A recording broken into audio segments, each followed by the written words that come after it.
Assalamualaikum warahmatullahi wabarakatuh. Saya Erha Fitri Faradila, dosen jurusan Ilmu dan Teknologi Pangan, Fakultas Pertanian, Universitas Sahlu Oleo. Kali ini kita akan membahas tentang regulasi flavoring di Indonesia ya. Bagaimana peraturan tentang bahan tambahan pangan perisa di negara kita ini. Ini merupakan pertemuan kedua kita pada mata kuliah teknologi flavoring. Nah, di Indonesia, flavoring atau bahan tambahan pangan perisa itu diatur dalam Peraturan Kepala Badan Pengawas Obat dan Makanan Republik Indonesia nomor 22 tahun 2016 tentang persyaratan penggunaan bahan tambahan pangan perisa. Nah, ini bisa kalau peraturan lengkapnya ya, sebenarnya presentasi ini, kuliah ini benar-benar diambil dari peraturan ini. Jadi, kalau mau membaca bisa di Google dokumennya dan bisa di-download dalam bentuk PDF. Nah, di peraturan tersebut didefinisikan beberapa istilah. Yang pertama, yang menurut saya penting untuk kita ketahui bersama, yaitu apa itu perisa.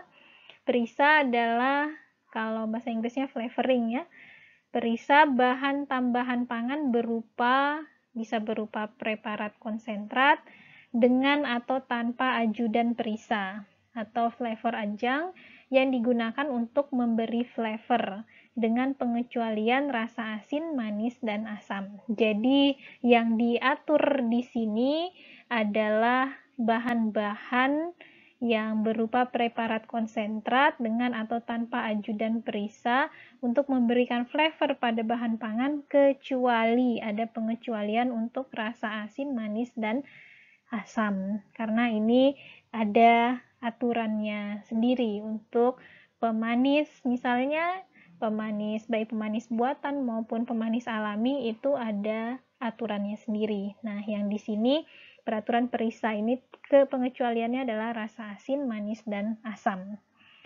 Nah, apa itu preparat konsentrat?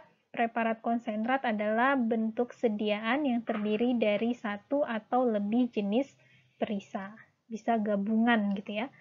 Nah, ajudan perisa atau flavoring adjunct itu adalah bahan tambahan yang diperlukan dalam pembuatan, pelarutan, pengenceran, penyimpanan, dan penggunaan perisa. Jadi dia seperti bahan bantuan gitu ya untuk si senyawa perisanya itu sendiri. Nah, di sini kita menggunakan kata BTP atau bahan tambahan pangan. Apa itu BTP? BTP adalah bahan yang ditambahkan ke dalam pangan untuk mempengaruhi sifat atau bentuk pangan. Jadi dia dari namanya saja ya tambahan, jadi dia suatu bahan yang ditambahkan untuk tujuan-tujuan tertentu, yaitu untuk mempengaruhi sifat dan bentuk pangannya. Nah, ada beda antara BTP sama bahan penolong. Ini adalah dua istilah yang sering digunakan untuk bahan yang kita tambahkan dalam produk pangan. Tapi bahan penolong ini adalah bahan yang tidak termasuk peralatan. Jadi peralatan walaupun dia menolong untuk membuat produk tapi bukan bahan penolong ya. Dimaksud dengan bahan penolong adalah bahan tidak termasuk peralatan yang lazimnya tidak dikonsumsi sebagai pangan tapi digunakan dalam proses pengolahan pangan untuk memenuhi tujuan teknologi tertentu dan tidak meninggalkan residu pada produk akhir. Jadi tidak meninggalkan residu. Tetapi apabila tidak mungkin dihindari, residu dan atau turunannya dalam produk akhir tidak menimbulkan resiko terhadap kesehatan serta tidak mempunyai fungsi teknologi. Nah, jadi bedanya antara BTP dengan bahan penolong adalah BTP itu kita tambahkan ke bahan pangan dan dia tetap di bahan pangan itu untuk mempengaruhi sifat dan bentuk pangannya. Kalau bahan penolong itu kita tambahkannya di awal saja. Dan ini adalah suatu zat yang lazimnya tidak dikonsumsi, sehingga pada produk akhir itu tidak boleh ada residunya. Contohnya seperti apa? Seperti pelarut gitu ya. Pelarut misalnya etanol gitu. Kita tambahkan di bahan pangannya untuk membantu proses pembuatan bahan pangan. Tapi di akhir si etanolnya tidak boleh ada di bahan pangan tersebut. Tapi jika tidak mungkin dihindari 100% residunya ada di bahan pangan, boleh dalam kadar tertentu asalkan tidak mengganggu kesehatan. Nah, kembali ke BTP perisa, bahan tambahan pangan perisa. Pengelompokannya yaitu berdasarkan sumber dan proses pembuatannya, ada perisa alami, perisa identik alami, dan perisa artifisial. Ini sempat kita bahas di awal kemarin ya. Dan ini di awal kemarin kita banyak membahas tentang jenis-jenis flavoring secara umum. Dan ini pengelompokan berdasarkan peraturan Badan POM yang di Indonesia. Jadi kalau pengelompokan berdasarkan sumber dan proses pembuatannya itu ada 3, ada perisa alami, perisa identik alami, dan perisa artifisial. Tapi BTP perisa pengelompokannya untuk tujuan pelabelan itu jadi hanya 2, yaitu perisa alami dan perisa sintetik.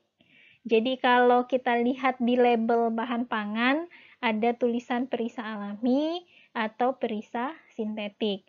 Nah, perisa sintetik ini terdiri atas perisa identik alami dan perisa artifisial. Jadi yang 2 ini kalau di label bahan pangan, dia dikelompokkan menjadi satu kelompok yaitu perisa sintetik. Nah, menurut peraturan BPOM ini, yang disebut dengan BTP perisa itu, dia adalah yang mengandung jenis perisa dengan atau tanpa ajudan perisa. Ini kalian akan lihat semakin ke bawah nanti ada beberapa istilah-istilah baku mungkin yang baru pertama kali kalian dengar. Nah, di sini dia sebutkan jenis perisa dan ada ajudan perisa. Ajudan perisa tadi sudah dijelaskan, itu adalah seperti bahan penolong ya, baik itu sebagai pelarut misalnya atau menolong dalam penggunaan BTP perisa. Jadi BTP perisa itu isi dalamnya adalah jenis perisa. Kadang-kadang ada juga yang mengandung ajudan perisa, tidak semua. Tapi sudah pasti dia merupakan jenis perisa. Nah, jenis perisa sendiri dibagi lagi, terdiri atas ada yang disebut senyawa perisa, ada bahan baku aromatik alami, ada preparat perisa, ada perisa asap, ada perisa hasil proses panas. Nah, ini memang saya juga pertama kali membaca peraturannya banyak sekali ya istilah-istilah teknisnya di sini. Nah, saya akan mencoba untuk menjelaskan satu-satu apa itu senyawa perisa, bahan baku aromatik, dan seterusnya. Untuk senyawa perisa, jadi ingat tadi sejenis perisa terdiri yang pertama adalah senyawa perisa. Senyawa perisa adalah senyawa kimia tertentu yang mempunyai sifat flavor. Adalah senyawa kimia yang mempunyai sifat flavor. Itu adalah senyawa perisa. Nah, senyawa perisa yang diizinkan digunakan di Indonesia itu ada listnya di peraturan ini. Kalau di download PDF-nya, lihat di lampiran 1, itu dilistkan. Banyak sekali, ada 2016 senyawa. 2016, bukan ratusan ya, tapi ribuan senyawa yang boleh kita gunakan untuk membuat BTP perisa. Ini contohnya alil propionat, alil butirat, alil heksanoat, dan sebagainya. Di situ ada nomor JECVA, nomor Flavis, nomor VEMA. Ini merupakan kode-kode yang digunakan secara internasional ya. Dan ini nama sinonimnya. Nah, batas maksimum senyawa perisa ini yang boleh ditambahkan di bahan pangan. Jadi penggunaan senyawa perisa itu adalah sesuai batas maksimum CPPB, kecuali untuk senyawa perisa yang berfungsi sebagai pelarut pengekstraksi. Batas maksimum residu sesuai dengan ketentuan pelarut pengekstraksi. Jadi, apa maksud kalimat ini? Adalah senyawa perisa, semuanya yang di list tadi, itu batas maksimumnya adalah CPPB.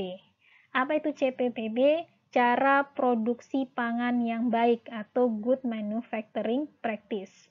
Nah, kalau dibilang CPPB artinya jumlah BTP yang diizinkan yang terdapat pada bahan pangan dalam jumlah secukupnya yang diperlukan untuk menghasilkan efek yang diinginkan. Jadi tidak negara itu tidak menentukan angkanya, tapi hanya dibilang gunakan secukupnya, artinya seminimal mungkin untuk menghasilkan efek yang diinginkan. Artinya kalau misalnya dengan kita tambahkan 0,5% sudah menghasilkan flavor yang diinginkan, jangan ditambahkan 1%.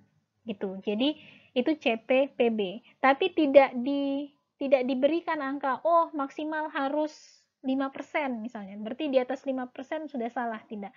CPBB itu menunjukkan suatu bahan yang cukup aman digunakan sehingga tidak perlu disebutkan angka maksimum pastinya. Cukup dianjurkan saja, gunakan secukupnya, jangan berlebihan. Itu bahasa sederhananya seperti itu. Jadi senyawa perisa ini pada umumnya batas maksimumnya adalah CPPB, cara produksi pangan yang baik. Kecuali pengecualiannya adalah senyawa-senyawa yang kita gunakan sebagai pelarut pengekstraksi. Nah, kalau senyawa yang tadi 2016 senyawa itu, salah satunya misalnya kita gunakan sebagai pelarut pengekstraksi, maka batas maksimumnya sudah bukan CPPB lagi. Batas maksimumnya harus mengikuti ini, ketentuan pelarut pengekstraksi. Nah, kita harus lihat lagi aturan untuk pelarut pengekstraksi itu seperti apa. Itu aturan yang terpisah. Tidak kita bahas di kuliah ini. Nah, terus bagaimana kalau misalnya kita mau menggunakan senyawa perisa yang tidak termasuk dalam lampiran 1 tadi, yang 2016 senyawa tadi.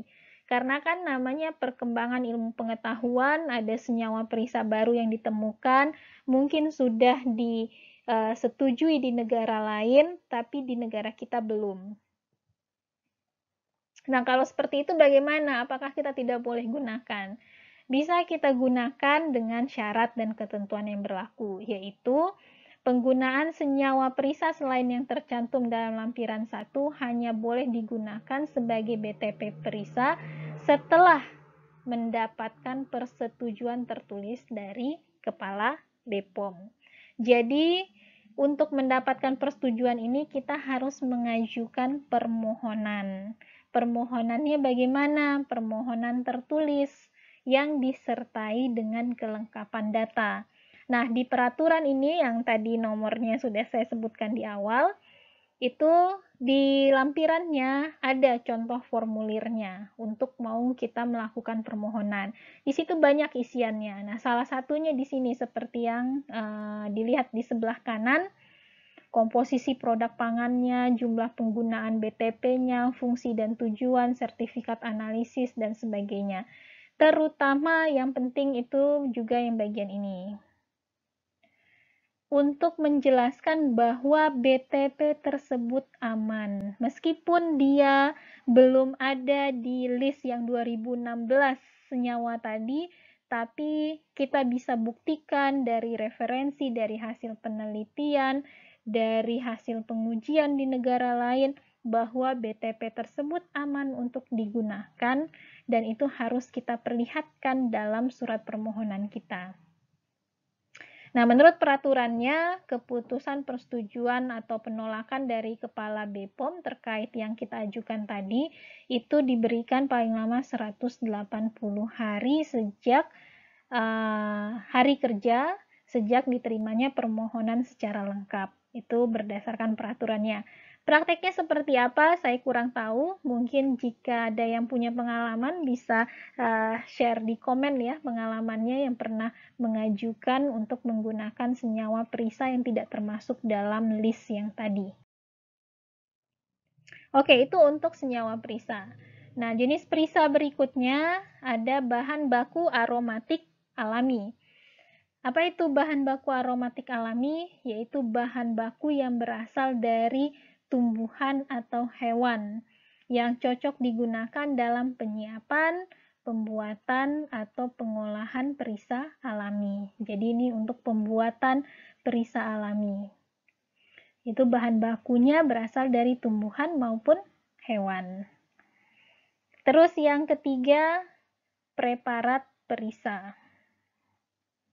Nah, preparat perisa itu adalah bahan yang disiapkan atau diproses untuk memberikan flavor yang diperoleh melalui proses fisik, mikrobiologis, atau enzimatis dari bahan pangan tumbuhan maupun hewan yang diperoleh secara langsung atau setelah melalui proses pengolahan.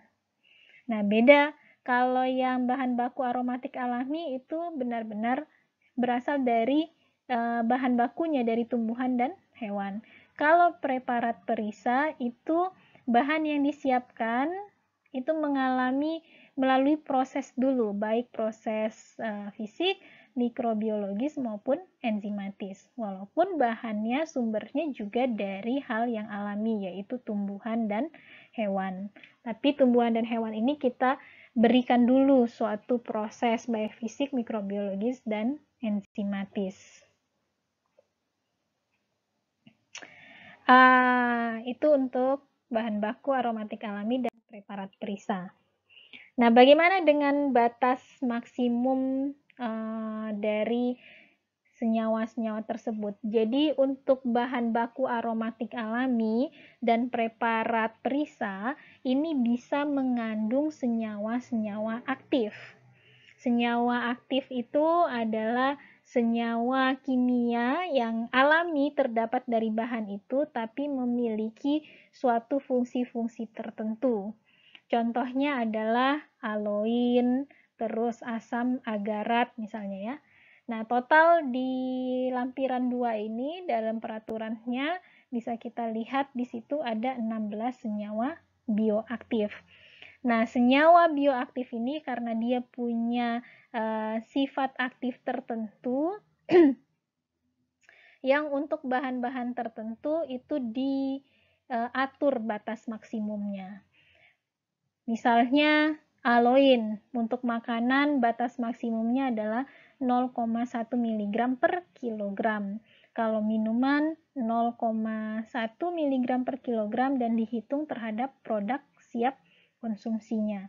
Jadi itu beda-beda. Nah, ini kita bisa lihat, jadi setelah kita mendapatkan, misalnya kita menjadi produsen ini ya, bahan baku aromatik alami maupun preparat perisa, kita harus tahu senyawa bioaktif apa yang terkandung di produk kita.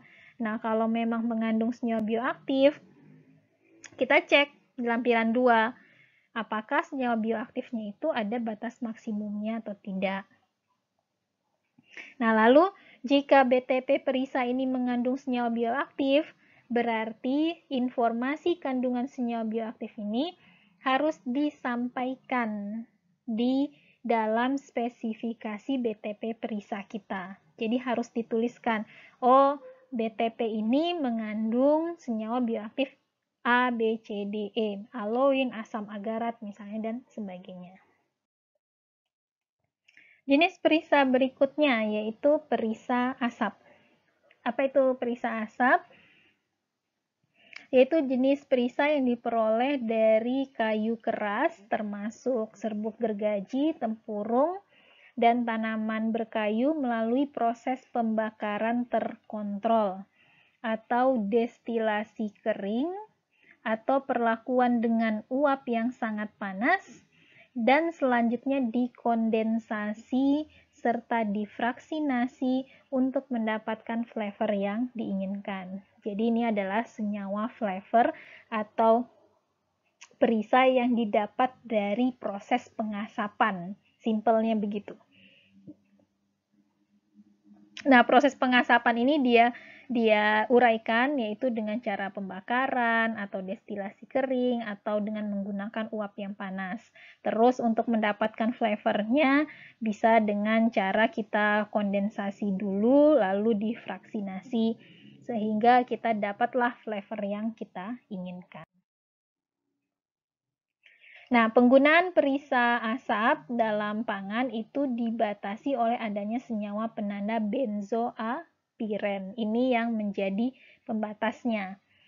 Nah, batas maksimum kandungan benzoapiren dalam produk pangan yang menggunakan perisa asap itu adalah 0,03 mikrogram per kilogram. Jadi, kalau kita gunakan bahan flavoring dari asap, itu harus kita cek dulu berapa kadar benzoapirennya. Nah, setelah kita tahu dan ditambahkan ke bahan pangan, kita harus pastikan dia tidak melebihi 0,03 mikrogram per kilogram. Nah, dalam hal produk pangan yang menggunakan perisa asap dan produk pangan tersebut telah diatur dalam peraturan cemaran, batas maksimum benzoapiren mengikuti ketentuan batas maksimum cemaran. Jadi ini ada lagi peraturan terkait batas maksimum cemaran. Nah, kalau memang bahan pangan tersebut telah diatur di peraturan tentang batas maksimum cemaran, maka kita merujuk ke peraturan tersebut. Jenis perisa yang terakhir yaitu adalah perisa hasil proses panas. Jadi ini adalah bahan perisa yang kita dapatkan dari hasil proses panas yang diizinkan untuk digunakan. Nah, kalau tadi yang perisa asap itu dibatasi oleh benzoapiren, kalau di perisa hasil proses panas dibatasi dengan senyawa penandanya yaitu 3-monokloropropan 1,2-diol atau 3-MCPD. Batas maksimum dari 3-MCPD ini diatur dalam ketentuan batas maksimum cemaran. Jadi kalau kita punya perisa yang kita dapatkan dari hasil proses panas, berarti yang perlu kita cek itu adalah senyawa ini. Dan jumlah maksimumnya kita harus lihat peraturan ini. Oke, BTP perisa. Tadi sudah disebutkan BTP perisa terdiri atas jenis perisa dan juga ajudan perisa. Nah, ajudan perisa itu sendiri seperti yang sudah disebutkan di depan tadi adalah bahan tambahan yang diperlukan dalam pembuatan, pelarutan, pengenceran, penyimpanan, dan penggunaan perisa. Nah, BTP yang diizinkan sebagai ajudan perisa, zat-zat yang diizinkan sebagai ajudan perisa itu ada 124 jenis dan diatur pada lampiran 3 dari peraturan ini, peraturan Kepala BPOM nomor 22 tahun 2016. Nah, ini contoh screenshotnya. Ada karamel, kalsium karbonat, asam sorbat, natrium sorbat, dan seterusnya. Nah, batas maksimumnya juga dihitung untuk masing-masing zat ini. Ada yang CPPB tadi, yaitu secukupnya untuk menghasilkan hasil yang diinginkan. Jadi dia tidak patok berapa maksimumnya. Beda dengan misalnya asam sorbat, ini batas maksimumnya adalah 1.500 mg per kilogram.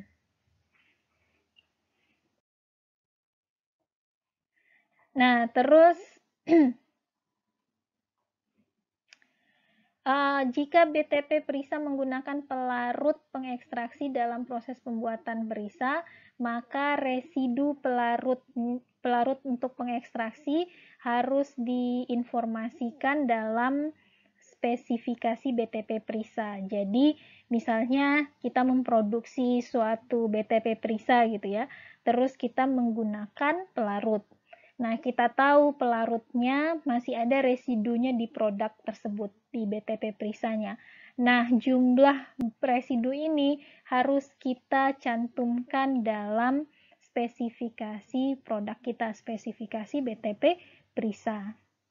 Jenis pelarut dan batas maksimum residu pelarut ini juga diatur dalam peraturan ini, yaitu dan dicantumkan pada lampiran 4. Contohnya di sini adalah 1,12-trichloroetilen. Itu batas maksimumnya 0,1 mg per kilogram. Itu batas maksimum boleh ada residunya di bahan pangan.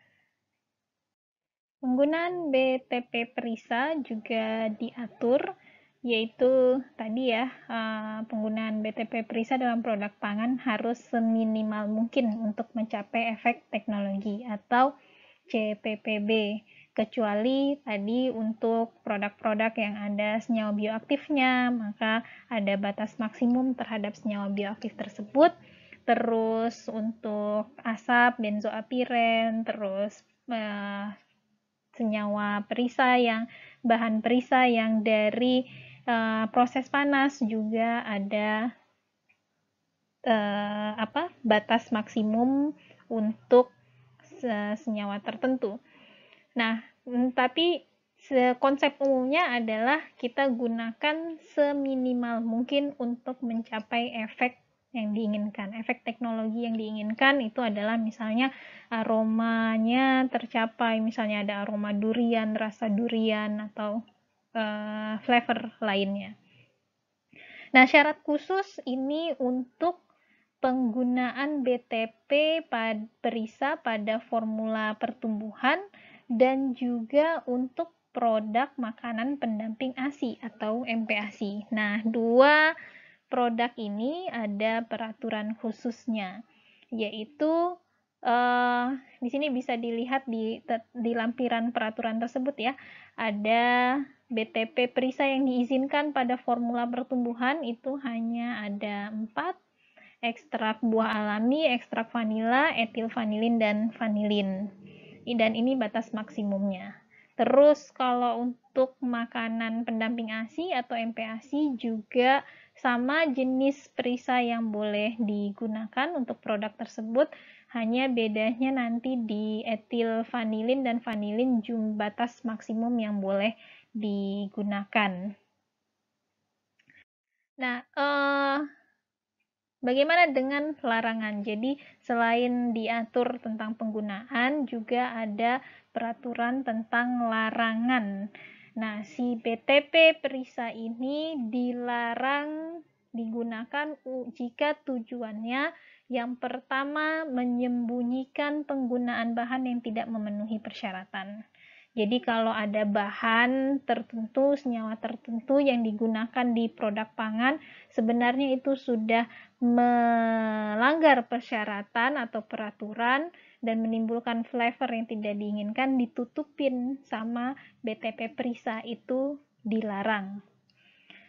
Terus yang kedua, menyembunyikan cara kerja yang bertentangan dengan cara produksi pangan yang baik untuk pangan. Nah, kalau misalnya cara produksinya tidak higienis misalnya ya, itu kan sudah menyalahi cara produksi pangan yang baik.